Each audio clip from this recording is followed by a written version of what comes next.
कि अभी आधुनिक परिप्रेक्ष्य में जब इसमें बदलाव लाना, भारतीय न्याय संहिता, भारतीय नागरिक सुरक्षा संहिता,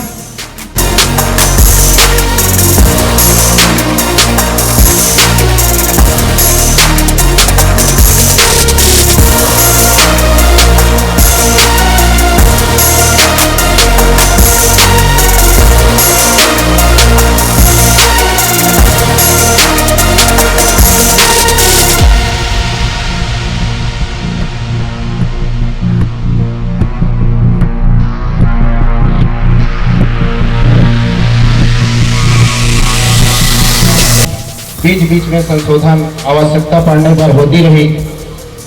उसके अलावा इस बीच में किसी तरह का बड़ा संशोधन नहीं हुआ था। अब जब सरकार को लगा कि अभी आधुनिक परिप्रेक्ष्य में जब इसमें बदलाव लाना है, तो इनके द्वारा कमेटी का गठन किया गया और कमेटी गठन किया जिसमें बहुत सारे IAS, IPS, प्रबुद्धगण और बहुत रिटायरमेंट जज लोग को शामिल किया गया तथा बहुत सारे NGOs और बहुत सारे जो प्रशिक्षण संस्थान हैं, लॉ के संस्थान हैं और इसके अलावा जो सामाजिक संस्थान हैं, इन सभी से सलाह लेकर के इस कानून में बदलाव किया गया और इसको पूरी तरह से भारतीय परिप्रेक्ष्य में ला करके इसका नाम भारतीय न्याय संहिता रखा गया। इसलिए रखा गया, पहले इसको रखा गया था भारतीय दंड संहिता, मतलब अंग्रेजों का मानना था कि भारतीयों को किसी न किसी तरह से दंडित किया जाए। अभी इसका परिप्रेक्ष्य हो गया है न्याय दिलाना, भारतीयों को न्याय दिलाना, इसलिए इसका नाम अभी बदल कर हो गया है भारतीय न्याय संहिता। प्रत्येक व्यक्ति तक न्याय पहुंचे। इसके अलावा जो CRPC था, दंड प्रक्रिया संहिता, उसको भारतीय नागरिक सुरक्षा संहिता कर दिया गया है। अब हमको प्रक्रिया के रूप में नागरिकों को ध्यान भी रखना पड़ेगा कि उसका सुरक्षा किस तरह से किया जाए, इसलिए उसका नाम बदल दिया गया है। और भारतीय साक्ष्य इस परिदृश्य में हमें नए कानून की आवश्यकता हुआ और नए कानून कैसे बने, कैसे समितियां बनी, कैसे नए नए बात लाया गया, इसके बारे में विस्तृत चर्चा किया जा चुका है। मैं एक दो चीज़ों पे बोलना चाहूँगा। पहले जो कानून बने थे, सभी ने ये कहा कि 150 साल पहले बने। इंडियन पिनल कोड 1861 1861 में बना था। आज 150 साल बाद, 150 साल से अधिक समय बाद उसका परिवर्तन किया जा रहा है। तो समय परिवर्तनशील है। जो उस समय जो धाराएं या कानून में जो प्रावधान किए गए थे, वो समय के साथ अप्रासंगिक रह गए थे। कुछ एक धाराएं ऐसे थी जो अनावश्यक थे, जिनका आज रिलेवेंसी बहुत कम हो गया।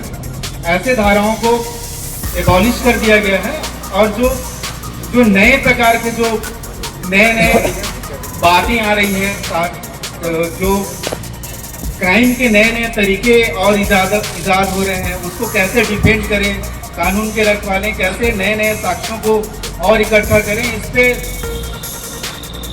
नए तकनीकों का प्रयोग कैसे करें, सूचना संचार तंत्र का ज़्यादा से ज़्यादा साक्ष्य कलेक्शन में, एविडेंस कलेक्शन में कैसे उपयोग हो, इस पे कानून में बहुत सारे नए नए प्रावधान लेके आए हैं।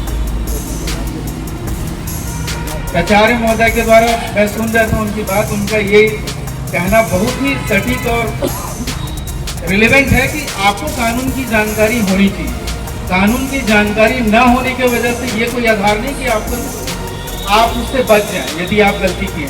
ज़्यादा से ज़्यादा जो नए बच्चे हैं, जो नए लोग हैं, जो मोबाइल का ज़्यादातर प्रयोग करते हैं, एंड्रॉयड मोबाइल का उपयोग करते हैं, अभी आप नए कानून लिटरली कहें तो हमको भी नहीं पता। मैं TI साहब से चर्चा कर रहा था कि जो नए सेक्शंस हैं IPC के, क्या वो एज इट इज़ हैं कि वो बदल गए।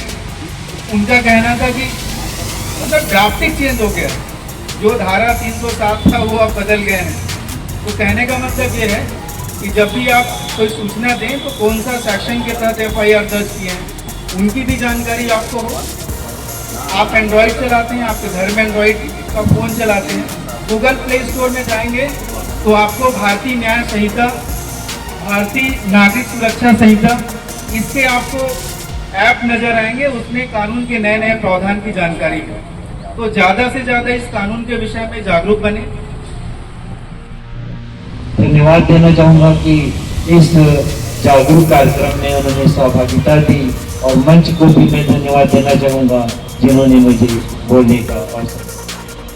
नवीन कानून भारतीय न्याय संहिता 2023 के शुभारंभ अवसर पर हमारे बीच उपस्थित समुदाय के सम्मानित तहसीलदार महोदय खरे साहब, नए हमारे बीच में आए थाना प्रभारी श्री चंद्रा जी, नमदा मंडल के अध्यक्ष रोहित ठाकुर जी, पूर्व नगर पंचायत अध्यक्ष रमन यादव जी, बहुत ही सम्मानित नमदा महाविद्यालय के प्रभारी प्रचार GTS दुर्गा साहब, नमदा स्वास्थ्य विभाग के PMO ठाकुर साहब, उपस्थित यहाँ सभी जनप्रतिनिधिगण, सभी वरिष्ठ नागरिकगण, अधिकारी कर्मचारीगण, सभी पत्रकार साथी, उपस्थित माता और बहनें।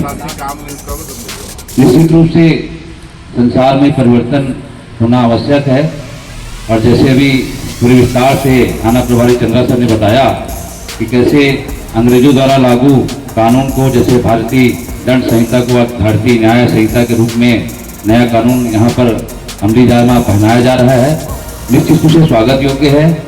और कोई भी सरकार काफ़ी सोच विचार कर, जैसे बताया कि वरिष्ठ IPS IAS और वरिष्ठ जजों की एक पैनल बनाकर जो कमियां थी इस कानून में उसको दूर करने का प्रयास किया जा रहा है, तो निश्चित रूप से हम सभी इसका स्वागत करते हैं। और हमेशा जैसे न्याय प्रणाली में कहा गया है कि 100 गुनाहगार भले छूट जाएं लेकिन एक भी गुनाह को सजा नहीं होनी चाहिए। हमारा भारतीय कानून काफ़ी लचीला है और न्याय प्रणाली में काफ़ी समय लग जाता है। उसे आज मैं अखबार में पढ़ रहा था कि उसके लिए भी समय का बंधन किया जा रहा है कि इतने समय में इस न्याय हमको मिलना चाहिए, तो निश्चित रूप से स्वागत योग्य है। और इस अवसर में आप सभी यहाँ उपस्थित हुए हैं, उसके लिए भी मैं आप सबका हृदय से स्वागत करता हूँ। और हमारे बीच में तहसीलदार साहब भी धमधाम नया है, उनका भी हार्दिक स्वागत है। थानेदार साहब भी आए हैं नया, उनका भी स्वागत है। और धमधा नगर में हमेशा एक आपसी भाईचारा, सद्भावना और प्रेम का जो वातावरण हमेशा से बना रहता है वो हमेशा कायम रहे। मैं पुनः आप सबको इस नए कानून के लिए हार्दिक बधाई देता हूं और आप सबका यहाँ उपस्थित हुए हार्दिक अभिनंदन करता हूं। धन्यवाद। न रीति रिवाज रखी सके, अगर खींचना रही सामूहिक प्रयास की जरूरत पड़ती है। जैसे कोई भी विभाग या जैसे उदाहरण पुलिस विभाग भी जनता के सहयोग से चलना है और जनता उलझ तब कहीं जाके व्यवस्था बनते है। आज यही सब चीज देख के भारत सरकार एक अच्छा कानून लाए और धंधावासी ये कानून के स्वागत करते। धन्यवाद।